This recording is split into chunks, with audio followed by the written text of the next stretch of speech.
Police ವೇಷದಲ್ಲಿ ಬಂದು ಮನೆಗೆ ಕನ್ನ ಹಾಕದಂತಹ ಕೇಸ್ಗೆ ಟ್ವಿಸ್ಟ್ ಸಿಕ್ಕಿದೆ. ಪೆರೋಲ್ ಮೇಲೆ ಹೊರಗಡೆ ಬಂದು ಆರೋಪಿ ಕಳ್ಳತನ ಮಾಡಿದ್ನ. ಬ್ಯಾಡ್ರಹಳ್ಳಿ ಬಿಇಎಲ್ ಲೇಔಟ್ನ ಉದ್ಯಮಿಯ ಮನೆಯನ್ನ ಖದೀಮರು ದೋಚಿದ್ರು.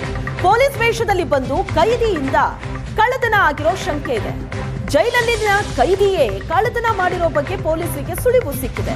ಕದ್ದ ಚಿನ್ನ ಹಣವನ್ನ ಸಹಚರರಿಗೆ ಕೊಟ್ಟು ಮತ್ತೆ ಜೈಲು ಸೇರಿದ ಅನುಮಾನ ಇದೆ ಪೊಲೀಸರಿಗೆ.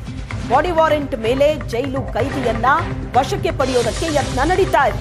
ಜಮೀನು ಮಾರಿ 1.5 ಕೋಟಿ ಮನೆಯಲ್ಲಿ ಇಟ್ಟಿದ್ದ ಹೊಂಬಾಳೆಗೌಡ ಉದ್ಯಮಿ ಅರ್ಧ ಕೆಜಿ ಚಿನ್ನದ ಜೊತೆಗೆ 20 ಲಕ್ಷ ಹಣವನ್ನ ಖದೀಮರು ಹೊತ್ತೊಯ್ದಿದ್ದಾರೆ.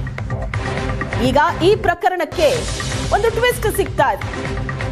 ಪೆರೋಲ್ ಮೇಲೆ ಹೊರಗಡೆ ಬಂದಂತಹ ಆರೋಪಿ ಕಳ್ಳತನ ಮಾಡಿದ್ನ ಅಂತ. ಬ್ಯಾಡ್ರಹಳ್ಳಿ ಬಿಇಎಲ್ ಲೇಔಟ್ನ ಉದ್ಯಮಿಯ ಮನೆಯನ್ನ ಖದೀಮರು ದೋಚಿದ್ರು. ಪೊಲೀಸ್ ವೇಷದಲ್ಲಿ ಬಂದು ಕಳ್ಳತನ ಮಾಡಿರೋದು ಕೈದಿ. ಜೈಲಲ್ಲಿನ ಕೈದಿಯೇ ಕಳ್ಳತನ ಮಾಡಿರೋದ್ರ ಬಗ್ಗೆ ಪೊಲೀಸರಿಗೆ ಸುಳಿವು ಸಿಕ್ಕಿದೆ.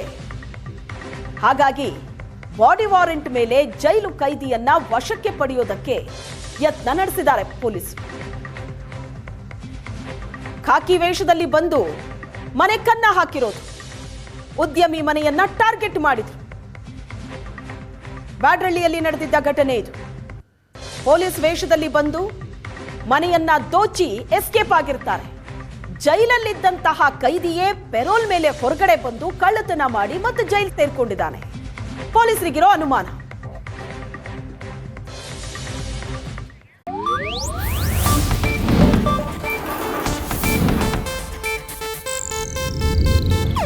ಇದು ಏಷ್ಯಾನೆಟ್ ನ್ಯೂಸ್ ನೆಟ್ವರ್ಕ್ ಪ್ರಸ್ತುತಿ.